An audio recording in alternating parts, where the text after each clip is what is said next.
Muy buen día, jóvenes. El día de hoy vamos a ver el tema del desarrollo cognitivo en la edad preescolar.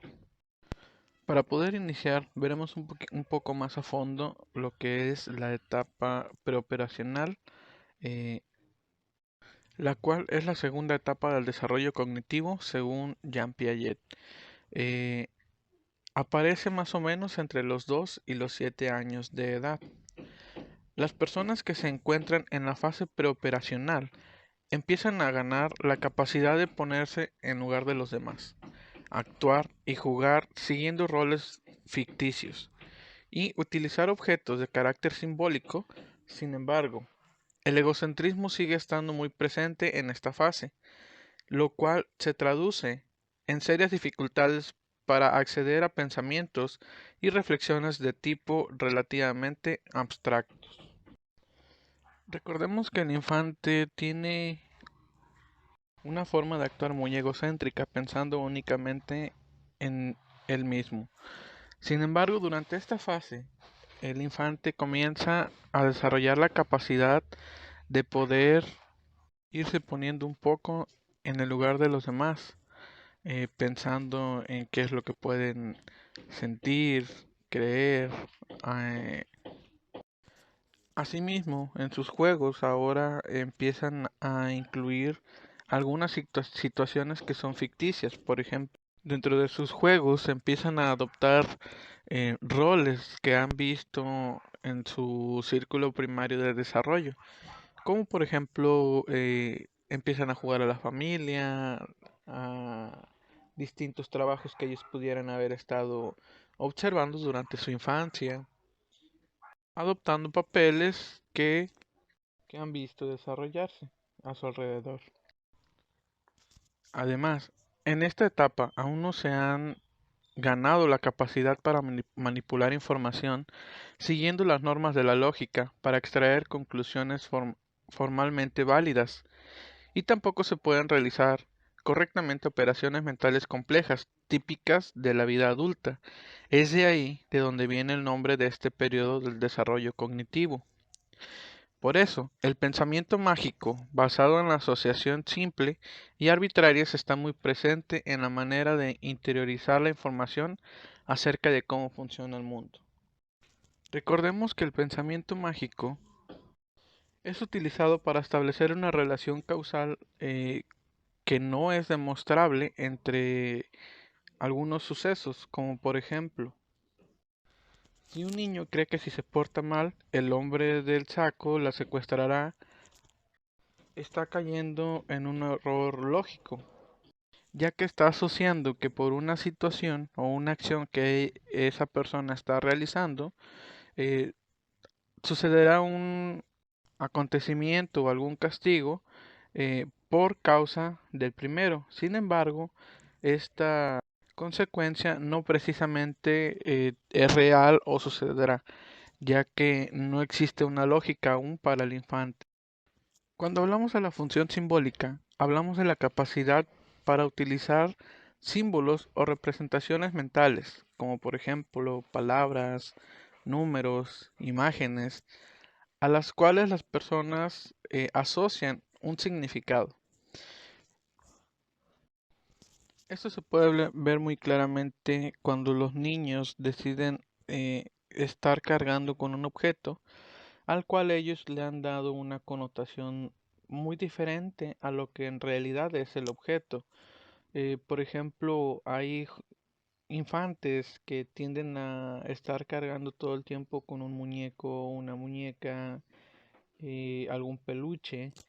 Si tú comienzas a preguntarle o a indagar sobre el por qué este no, no puede salir sin ese objeto o qué significado tiene ese objeto para él, en muchas ocasiones los infantes pueden llegar a expresar tal vez que ese juguete, si son hijos únicos, pues es como un hermano, una hermana, que puede llegar a ser una mascota, inclusive hay quienes necesitan de un objeto para poder conciliar el sueño, ya que lo ven como un protector de ellos, algo que los hace sentir un poco más de seguridad y pues poder conciliar el sueño, irse a bañar, etcétera.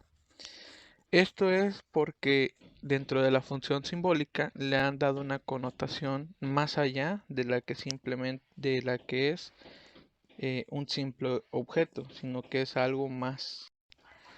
Los niños en edad preescolar manifiestan la función simbólica durante el desarrollo de la imitación diferida, el juego simulado y el lenguaje. Los niños hacen que un objeto, por ejemplo la muñeca, represente o simbolice algo más, como una persona. Como podemos ver en las imágenes, están dos situaciones. Una donde están dos niñas jugando con algunos trastes.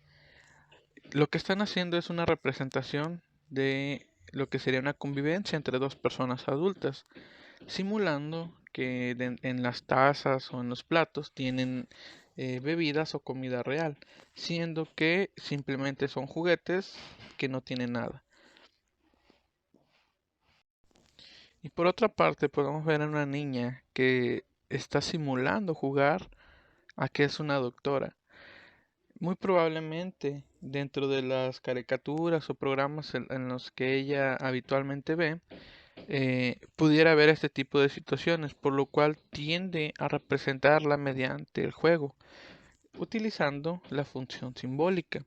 O probablemente algún familiar se dedica a este tipo de actividades, por lo cual es algo que a ella le esté llamando la atención, por lo que intenta representarlo mediante el juego. Recordemos que el infante tiende a verse como el centro de todo, ya que piensa que es muy importante y que todo el mundo se ha de preocupar de él.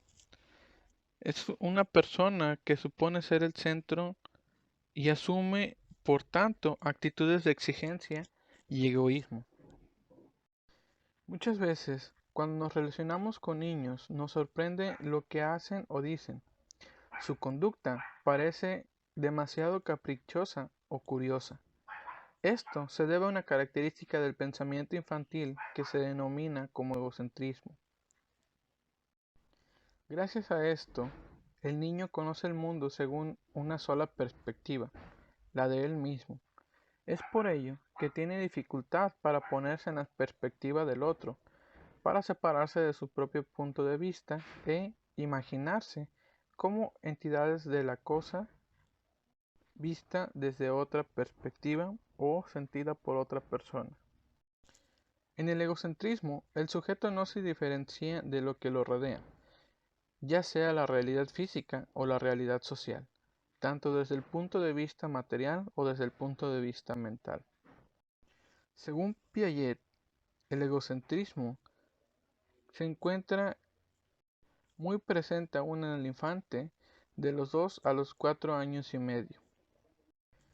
Con ello, existe una capacidad de representar.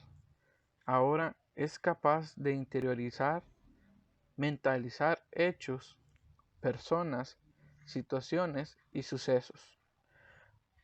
Puede rememorar el pasado y tratar de anticipar el futuro, pero aún posee un egocentrismo a nivel mental, representativo, que deberá ser superado paulatinamente para llegar a representar como lo haría un adulto.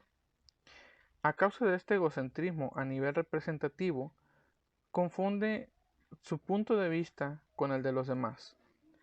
Tiende a ser muy espontáneo e inconsciente, y el niño invade el mundo con su propia subjetividad. El pensamiento egocéntrico infantil en esta etapa puede manifestarse bajo las diferentes formas, como por ejemplo una de ellas es el fenomenismo. Esta es la tendencia a establecer un lazo causal entre fenómenos que son vistos como próximos por los niños. El finalismo nos dice que cada cosa tiene una función y una finalidad que justifica su existencia y sus características. El artificialismo. Las cosas se consideran como producto de fabricación y voluntad humana. Y el animismo. Es la tendencia a percibir como vivientes y conscientes cosas y fenómenos inertes. Cuando hablamos de la teoría de la mente, hablamos de la capacidad para darse cuenta de que las demás personas tienen estados mentales, que son la percepción, el deseo, la creencia, el pensamiento y las intenciones. El paradigma de esta teoría es el de la falsa creencia, desarrollado por Wiener y Perner. El término teoría de la mente se acuñó por primera vez en 1978 por Bregman y Woodruff para referirse a la capacidad del chimpancé de atribuir creencias a un experimentador. Los científicos presentaban situaciones con un problema y ofrecían al chimpancé dos soluciones posibles, una correcta y una incorrecta. El animal reconocía el problema, comprendía que el humano quería solucionarlo y buscaba la alternativa correcta. Para algunos teóricos, estas capacidades de la teoría de la mente provienen de un módulo cerebral especializado, de carácter innato, que se activa madurativamente en torno a los 4 años de edad. Asimismo, comentan que este proceso mental no se desarrolla en los niños con autismo, como consecuencia de la limitación innata de su cerebro. En constante, hay estudios que consideran que el surgimiento de estas capacidades se originan a raíz de la maduración, del desarrollo cognitivo, de las relaciones interpersonales y las experiencias educativas. Un claro ejemplo es el siguiente. En los estadios previos a la teoría de la mente, suponiendo a los 3 años, Alicia llega a la fiesta de cumpleaños de su amigo del jardín infantil. Le entrega su regalo y le dice, es un regalo sorpresa, un auto rojo. Esto sucede porque Alicia aún no comprende la noción de sorpresa, ni el proceso mental que lo involucra. Por otra parte, una vez que se encuentra en la etapa posterior a la teoría de la mente, se desarrolla una función de teatro. El antagonista, que sería un león, afirma que espera en un camino para comerse a la protagonista, una niña exploradora. Esta niña tiene que elegir entre dos caminos. Termina el primer acto y se les pregunta a los niños espectadores, de diversas edades, ¿cuál es el camino que va a tomar la protagonista? Los niños más pequeños, los cuales pudieran ser menores de 4 años, responderían que el camino opuesto al león, pues ya saben que, si se va por el otro camino, el león la devorará. Esto se da porque ellos no identifican aún los estados mentales ajenos y consideran su pensamiento equivalente al del otro, en este caso, al de la protagonista de la obra. Los niños mayores de 6 años saben que la exploradora no necesariamente comparte el pensamiento y el conocimiento que ellos tienen, por lo tanto, responden que puede seguir el camino directo al león. Continúa la obra y, cuando la niña toma el camino del león, los pequeños comienzan a gritar que no se vaya por ese lugar, ya que ellos aún no comprenden la noción de simular, que es el personaje, el cual simula no escuchar nada, y la historia continúa. El juego simbólico y de la simulación se da en una etapa posterior. Es por ello que usualmente cuando los niños ven programas como el más usual sería el de Dora la Exploradora, eh, los niños tienden a dar indicaciones a la pantalla, aunque en ellos aún no está la noción de que la caricatura, o en este caso Dora, no los puede escuchar, sino que ellos consideran que están generando un diálogo con este dibujo infantil, por lo cual intentan expresarle lo que están visualizando o percibiendo en el entorno del otro. El niño reconoce el espacio en la medida en que aprende a dominarlo. Según Baldwin y Stern, distinguen en los niños un espacio primitivo o un espacio bucal. Asimismo, un espacio próximo o de agarre y un espacio lejano, que el niño aprenda a dominar y que paulativamente va descubriendo a medida que aprende a moverse por sí solo. El espacio lejano es al principio poco diferenciado, debido a la inmadurez de la adaptación y de la convergencia. Los niños de 1 año ni siquiera perciben los objetos que se hallan distantes, que contribuyen para ellos tan solo como un fondo indeterminado. Con la valoración de la distancia se relaciona también la valoración de las dimensiones de los diferentes objetos. Para pequeñas distancias y figuras sencillas existe ya una constancia de dimensiones o magnitud. En el 2 año de edad, la exacta valoración de las dimensiones de un objeto en distintas alternativas coincide con la comprensión del acortamiento de las perspectivas de los objetos. La comprensión de la perspectiva representada es el aspecto más complejo de la representación espacial y se desarrolla más tarde. El punto esencial del desarrollo general de la comprensión del espacio es la transición del sistema de cálculo, también conocido como las coordenadas, fijado en el propio cuerpo a un sistema con puntos de referencias libremente móviles. En conclusión, se puede decir que las nociones espaciales reflejan sensaciones corporales y estados emocionales. Las elecciones al representar responden a una forma de sentir y de vincularse como los elementos, las personas y con el propio cuerpo. En sus primeras manifestaciones gráficas, la expresión del niño está centrada en el yo y los vínculos que ya ha desarrollado con el medio. No le interesa establecer un orden en la representación de los elementos. La hoja es un soporte que le permite volcar ideas como un recipiente e ir llenando. Cada espacio es una posibilidad de incorporar elementos valiosos para él, aunque los disponga en forma que no representa una conexión como tal. A medida que el niño crece, surge también la necesidad de establecer un orden y vínculos espaciales en sus representaciones.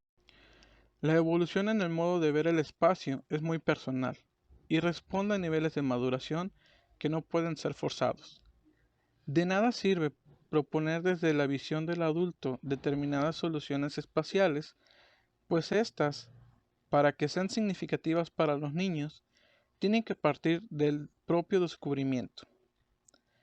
Se les puede ayudar a ampliar la conciencia en relación al espacio circundante con actividades y juegos que les resulten afectivamente atractivos y los confronten con diferentes desafíos.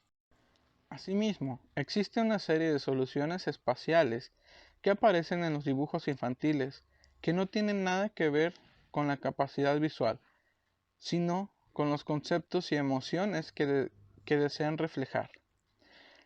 La necesidad de narrar lo que les es significativo y conocen de lugares, mecanismos y objetos hacen que dibujen elementos transparentes para que se vea su interior.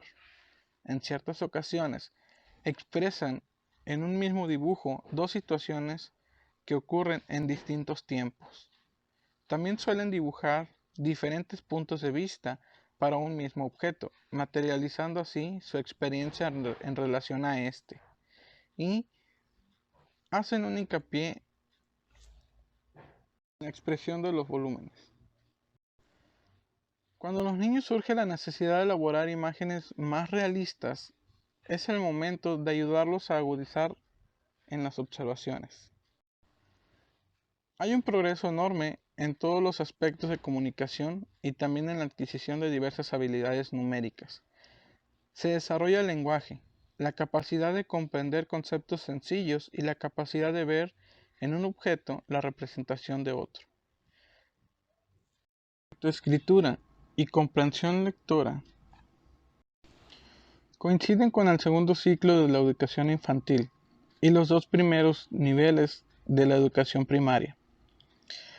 Se ponen las bases de la lectoescritura y al finalizar esta etapa se denominan las destrezas mecánicas que va a marcar el desarrollo lector del sujeto.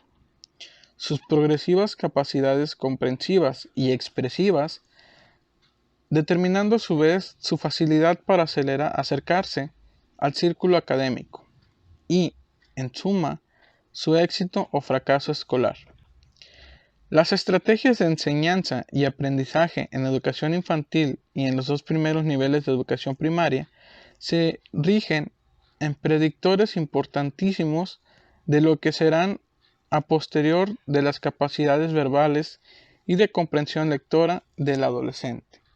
Recordemos que durante esta edad y esta etapa son de máxima importancia las habilidades y destrezas que comiencen a desarrollar los infantes, y estas se ven motivadas principalmente por aquello que es atractivo para los niños.